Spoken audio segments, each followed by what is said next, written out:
விவசாயிகளின் நலனுக்காக கொண்டு வரப்பட்ட பிஎம் கிசான் சம்மன் நிதியோட 19வது தவணையை பிரதமர் நரேந்திர மோடி அவர்கள் இன்னைக்கு திறந்து வச்சிருக்காரு. அதாவது இந்த யோஜனாவோட 19வது தவணை இனிமேல் விவசாயிகளுக்கு கிடைக்க ஆரம்பிக்கும் அப்படின்னு குறிப்பிட்டிருக்காங்க. இந்த விஷயத்த நம்ம பார்க்கும்போது இந்த பிஎம் கிசான் சம்மன் நிதி யோஜனா அப்படிங்கிறது விவசாயிகளுக்கு அவங்களோட பல்வேறு தேவைகளுக்காக ஒரு பண உதவி தர்ற ஒரு ஸ்கீம் அப்படின்னு சொல்லலாம். இந்த ஸ்கீமின் அடிப்படையில் எப்படி பணம் கிடைக்கும்னா 4 மாசத்துக்கு ஒரு முறை விவசாயிகளுக்கு 2000 ரூபாய் வழங்குவாங்க. ஒரு வருஷத்துக்கு அப்படின்னு பார்க்கும்போது 6000 ரூபாய் கிடைக்கும். இது விவசாயிகளுக்கு அவங்களோட விவசாயம் சார்ந்த செலவுகளுக்கு பெரிய அளவில் உதவிகரமா இருக்கு. இந்தியா முழுக்க இருக்கிற பல்வேறு விவசாயிகள் இந்த ஸ்கீம் மூலமா பெனிஃபிட் ஆயிருக்காங்க அப்படின்னே சொல்லலாம். அப்படி பார்க்கும்போது இந்த ஸ்கீம் இது வரைக்கும் 18 தவணைகள் கொடுத்திருக்காங்க. கடைசியா 18வது தவணைன்னு பார்க்கும்போது கடந்த அக்டோபர் மாதம் விநியோகிச்சிருந்தாங்க. அதை தொடர்ந்து இந்த 19வது தவணை எப்போ கிடைக்கும் அப்படின்னு விவசாயிகள் எல்லாமே ரொம்ப ஆர்வமா வெயிட் பண்ணிட்டு இருந்தாங்க. அந்த சூழ்நிலையில தான் பிப்ரவரி 24ஆம் தேதி பிரதமர் நரேந்திர மோடி அவர்கள் இந்த 19வது தவணையை கொடுத்திருக்காங்க.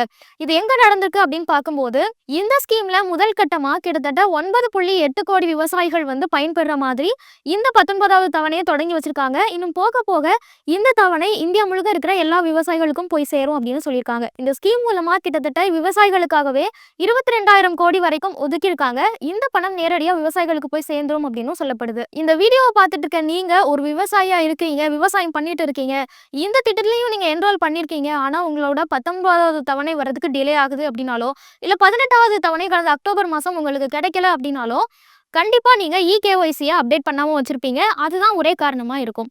அப்படி நீங்க இகேஒய்சியை அப்டேட் பண்ணலனா நீங்க எப்படி அப்டேட் பண்ணலாம் அப்படிங்கறத இப்போ பார்க்கலாம். இந்த இகேஒய்சி அப்டேட் பண்றதுல 3 ஸ்டெப் இருக்கு. இந்த 3 ஸ்டெப்ல 2 ப்ராசஸை நீங்க வீட்ல இருந்தே உங்களோட மொபைல் ஆப்லயே பண்ணலாம். ஒரே ஒரு பயோமெட்ரிக் வெரிஃபிகேஷனுக்காக மட்டுமே நீங்க பக்கத்துல இருக்கிற ஒரு இசேவை மையத்துல போயிட்டு இதை பண்ற மாதிரி இருக்கும்.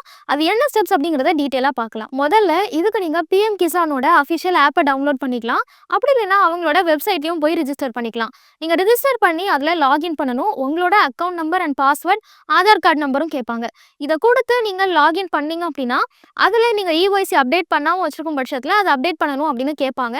அதை கிளிக் பண்ணிட்டீங்கன்னா அதுக்கு அடுத்தது உங்களுக்கு ஓடிபி வரும். உங்களோட பிஎம் கிசான் அக்கௌண்ட்டோட நீங்க எந்த நம்பரை லிங்க் பண்ணி வச்சிருக்கீங்களோ அந்த நம்பருக்கு ஓடிபி போகும். அதை கொடுத்து நீங்க வெரிஃபை பண்ணிக்கலாம். அடுத்தது ஃபேஸ் அத்தன்டிகேஷனுக்காக கேட்பாங்க.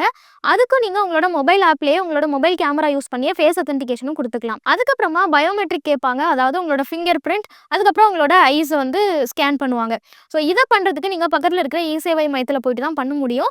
ஸோ அங்கே போயிட்டு நீங்கள் இந்த ப்ராசஸ் பண்ணணும் அப்படின்னு கேட்டிங்கன்னா இதை பண்ணி கொடுப்பாங்க, பயோமெட்ரிக் வெரிஃபிகேஷன். இல்லை என்னால் இந்த எந்த ப்ராசஸையுமே வீட்டில் தனியாக பண்ண முடியாது அப்படின்னு யோசிச்சிங்கன்னா பக்கத்தில் இருக்கிற இசேவை மையத்துக்கு போகும்போது இதை எல்லா ப்ராசஸுமே அவங்க பண்ணி இகேஒய்சி அப்டேட் பண்ணி கொடுப்பாங்க. ஸோ உங்களோட பிஎம் கிசான் அக்கௌண்ட்டோட ஆதார் கார்டு லிங்க் ஆயிருக்கணும், கண்டிப்பாக இகேஒய்சி அப்டேட் ஆயிருக்கணும். அப்படின்னா மட்டும்தான் உங்களுக்கு இந்த தவணையும் சரி இன்னும் வரப்போகிற தவணைகளும் சரி பணம் கண்டினியூஸாக வந்துட்டு இருக்கும். அப்புறம் உங்களோட பெனிஃபிஷரி ஸ்டேட்டஸ் என்னவா இருக்குது அப்படிங்கிறத நீங்கள் தெரிஞ்சுக்கணும். அதையும் நீங்கள் ஈஸியாக இந்த ஆன்லைன்லேயே தெரிஞ்சுக்கலாம்.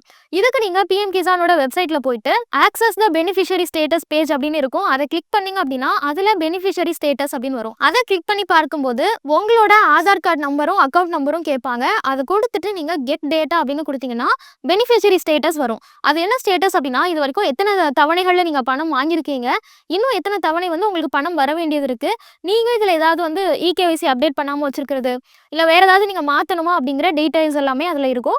ஸோ அதையும் வேணாலும் நீங்கள் செக் பண்ணி பார்த்துக்கலாம். ஸோ நீங்கள் ஒரு விவசாயியாக இருக்கிற பட்சத்தில் பிஎம் கிசான் சம்மன் நிதி வாங்கிட்டு இருக்கீங்க அப்படின்னா 19வது தவணை அனௌன்ஸ் பண்ணிட்டாங்க. ஸோ கூடிய சீக்கிரமே உங்களுக்கு உங்களோட அக்கௌண்ட்ல 2000 ரூபாய் கிடைக்கும் அப்படின்னு தெரிஞ்சுக்கோங்க. மேலும் ஈடி தமிழ் சேனல்ல வரப்போகும் பிசினஸ் மற்றும் அது ரிலேட்டடான வீடியோவை பார்க்க உடனே கீழே இருக்க சப்ஸ்கிரைப் பட்டனை கிளிக் பண்ணுங்க.